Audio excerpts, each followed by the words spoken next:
Vous vous portez bien et nous vous apportons cette nouvelle.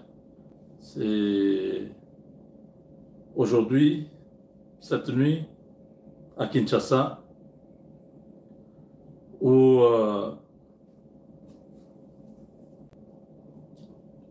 une sorte de réunion qui annonce les grands bruits s'est tenue à la cité de l'OUA, où le chef de l'État a réuni l'essentiel des officiers de son armée pour avoir une causerie morale avant que la tempête arrive.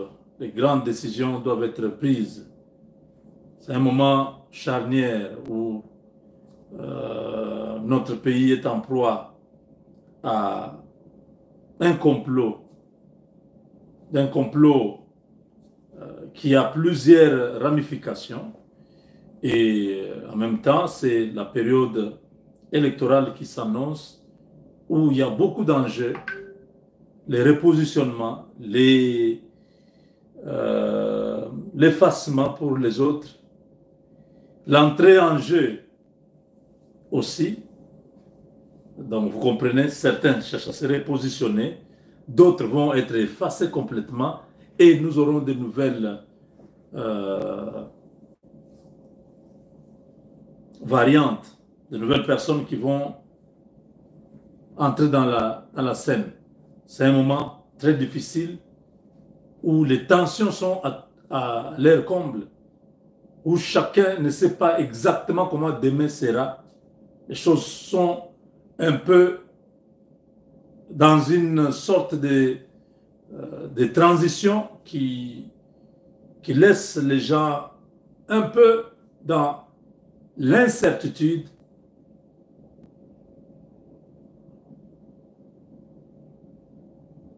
En des moments comme celui-là, on a besoin de grands esprits, des gens qui peuvent voir devant, comprendre que quelle que soit la tempête ici, nous serons là-bas. Donc, on ne panique pas, on ne lâche pas, on tient l'ennemi jusqu'à son dernier souffle.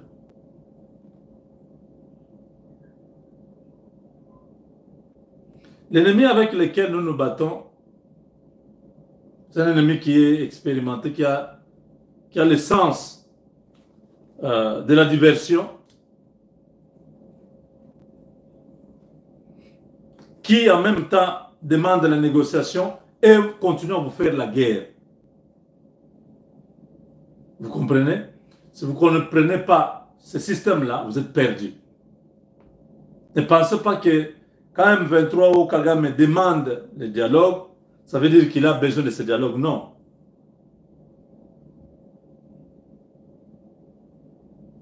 C'est une diversion pour vous laisser dans une distraction, ainsi vous affaiblir.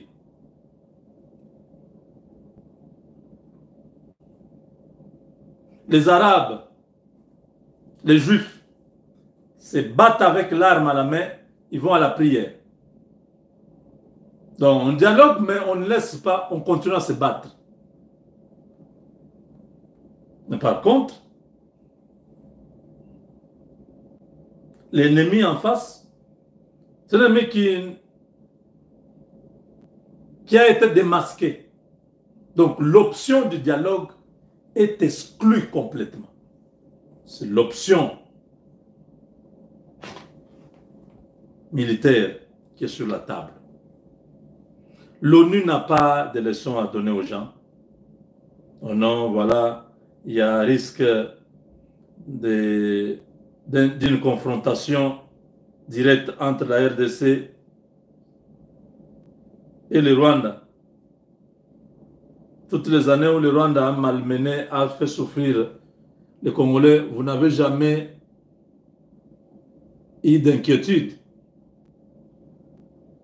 Les Bilombés sont là, dans leur nouvelle tenue, pour se distinguer de l'ennemi qui prenait les tenues militaires des FARDC et portait ça. On fabriquait même les tenues de FARDC au Rwanda. pourquoi on a tenu à changer complètement. Notre tenue est devenue aussi beau, aussi belle, comme vous voyez dans cette vidéo et dans...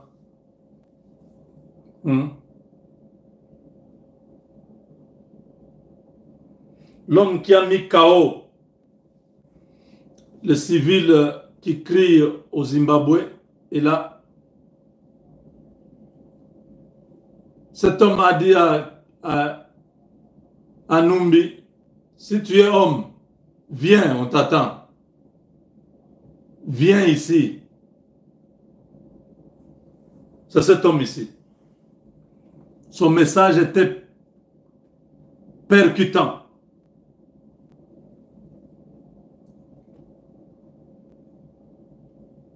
Un message très fort.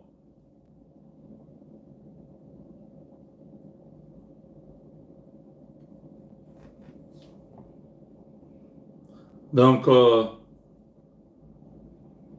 chef de l'État, vous pouvez voir, à côté de Jean-Pierre Bemba, ministre de la Défense, ce sont de grandes manœuvres qui se mettent en place.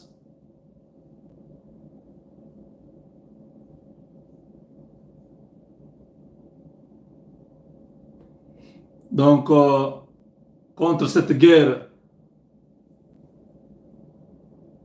qui se prépare contre nous,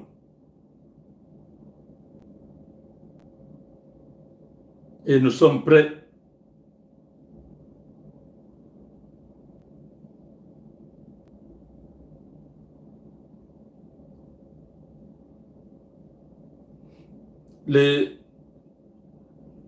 L'Ouganda a amené du matériel lourd sur notre territoire, en l'occurrence, ce que vous voyez là, ce militaire est de l'armée ougandaise sur un char blindé. Donc ils sont entrés avec du matériel lourd pour attaquer la RDC. Comme je l'ai dit dans la journée, il faut que l'armée soit en alerte. Et c'est vrai, ils sont totalement en alerte. Ils le savent, ils ont les preuves que EAC est venu pour conquérir le Congo. Tout ce qu'ils font là, ce sont des manœuvres dilatoires. L'armée est en train d'envoyer les meilleurs de ses hommes dans les secteurs, avec tout le matériel possible. Et tout peut commencer à tout moment. Yumabara Yanke. Nous sommes dans cette opération. Yumabara Yanke. Ne l'oubliez pas. Donc le chef s'est entretenu avec ses hommes.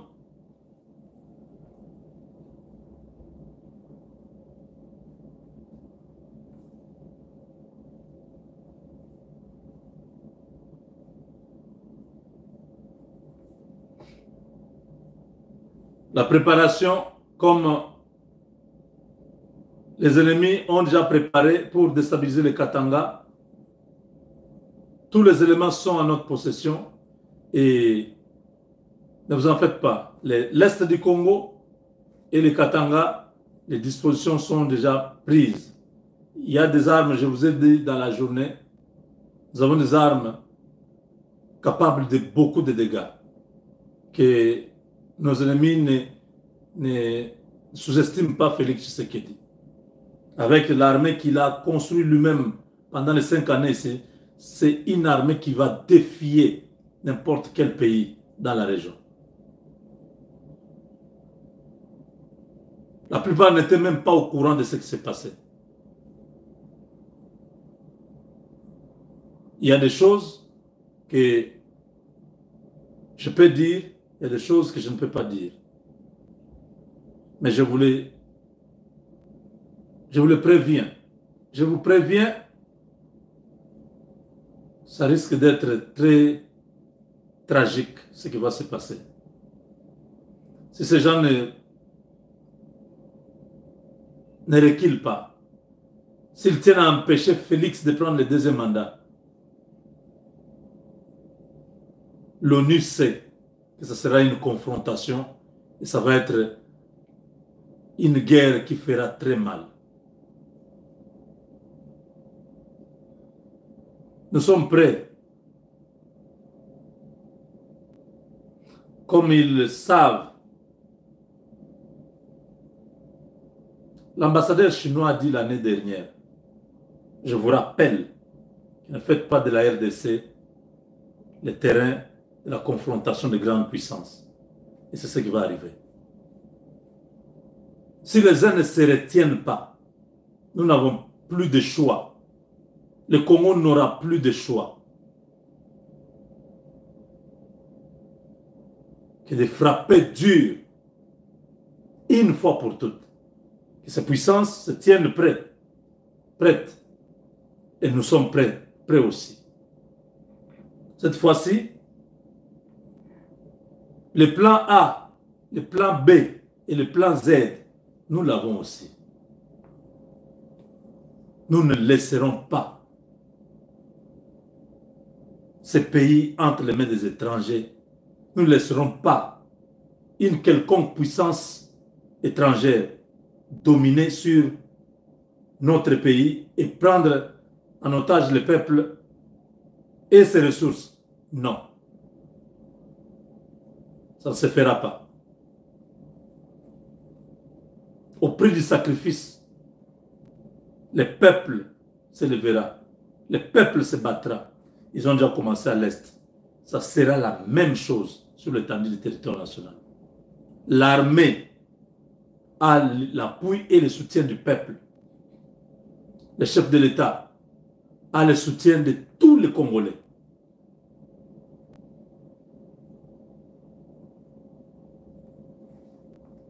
Donc, nous mettons en garde,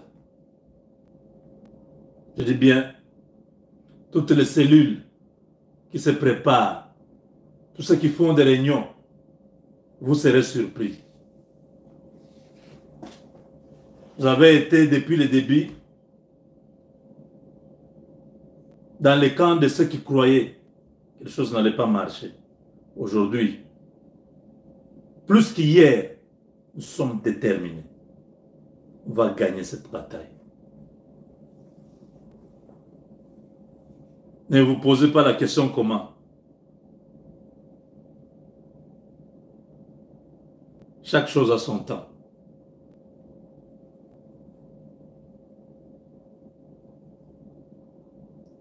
Toutes ces armées, ils sont très confiantes.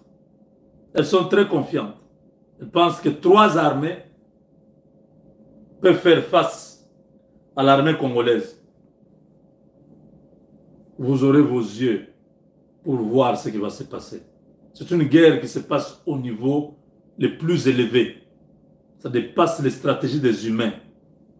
C'est une guerre qui va amener dans la théorie militaire des éléments nouveaux. Qui pouvait croire à ces Ouazalènes? Ils sont venus d'où? Nous avons connu quelques Maïmaï, quelques groupes. Aujourd'hui, regardez, vous êtes dépassés. Vous n'êtes pas encore dépassés. Vous serez dépassés bientôt. Parce que là, ce n'est que l'avant-goût de ce qui va arriver.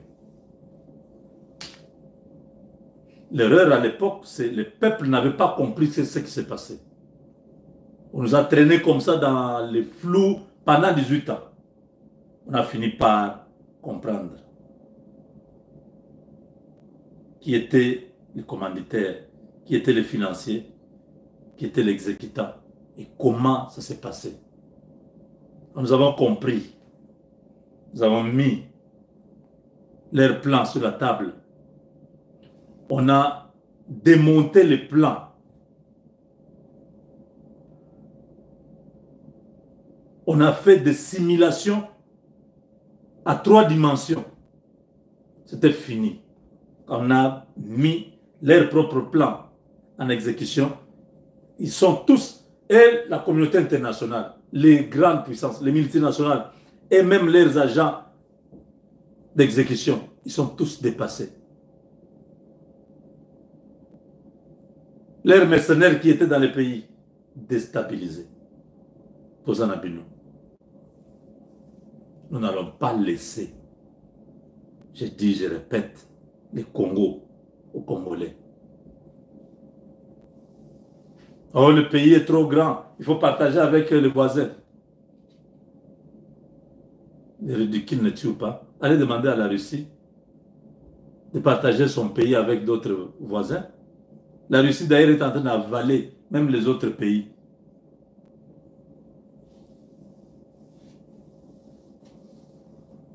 Allez demander à la Chine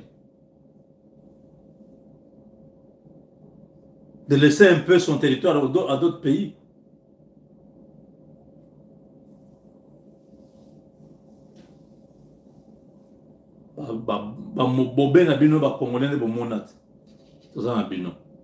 Donc, mes chers amis, nous devons nous tenir prêts. Nous entrons dans une zone de haute turbulence. Aujourd'hui, c'est le 18. Il nous reste 12 jours, 13 jours, pratiquement 2 semaines pour terminer ce mois. Et le mois de novembre, c'est un mois où beaucoup de choses vont se passer. Spirituellement, je demanderai aux enfants de Dieu de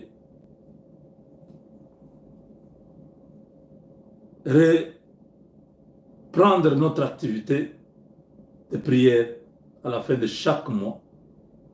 3 derniers jours, nous prions pour le pays, pour le peuple et pour son président.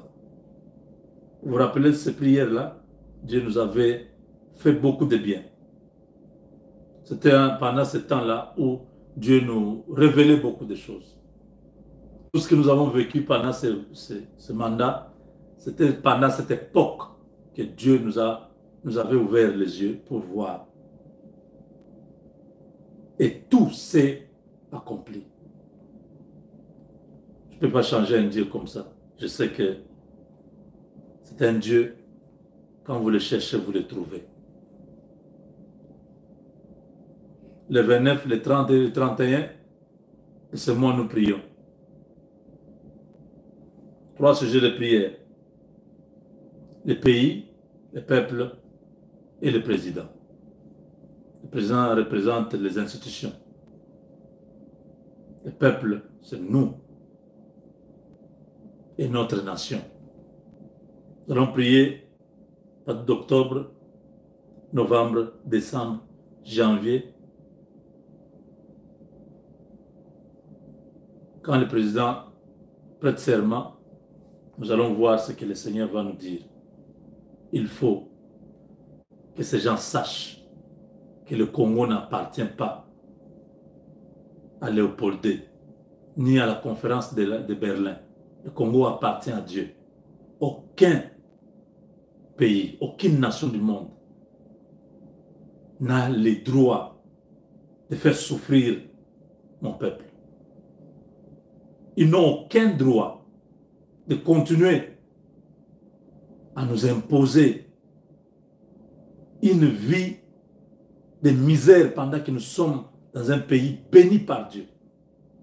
Nous refusons cela au nom de Jésus.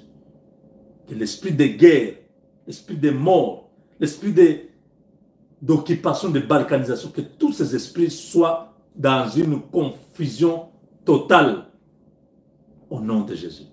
S'ils commencent cette guerre, qu'ils ne se retrouvent pas, qu'ils se perdent dans la guerre. Je l'ai dit la journée, que les militaires kenyans, ougandais et rwandais, qui se préparent à attaquer la RDC, ils ne vont pas se battre avec notre armée. Dieu mettra une barrière d'une armée invisible qui va décimer tous ces militaires. Ils vont commencer à se voir tomber un à un. Ils vont se poser la question, qu'est-ce qui se passe? En nous dit tomber d'une âme que nous te faisons. Bobunjile Yabu Yons, Ifik, comme Pharaon, avait vécu cette expérience-là dans l'eau. Dieu a mis une couche de ténèbres où il ne voyait plus les autres. Et les autres étaient en train d'avancer. La guerre, nous sommes prêts. Ils doivent seulement se préparer aussi spirituellement pour se battre avec nous. S'ils viennent avec les moyens matériels, logistiques et humains, ils vont pleurer comme les 1600 militaires qu'ils ont perdus dans les massifs. 1600. 300 quelques sont portés disparus et plus de 2000 blessés. Ils sont conscients qu'ils se réorganisent maintenant en 3 armées de 3 pays pour nous affronter. C'est là. Ça sera une défaite qui fera tomber tous ces présidents. Parce que quand ils perdent la bataille au Congo, ils perdent aussi leur pouvoir. Parce qu'on ne va pas laisser cette guerre-là, nous gagnons, nous arrivons à la frontière, on les laisse partir. Nous allons les suivre.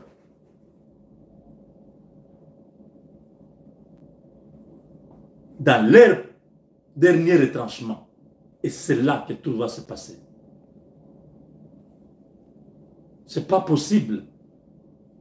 Qu'est-ce qui ne peut pas se terminer? On doit continuer à faire souffrir un peuple innocent, un peuple qui n'a rien demandé. Nous n'avons jamais demandé que les minéraux soient dans notre pays. C'est Dieu qui nous a donné cette terre. On ne peut pas être victime de ça. Que l'Éternel entende notre voix. Que l'Éternel entende les cris des Congolais qui sont à l'Est en ce moment en train de se battre. Que Dieu combatte pour nous.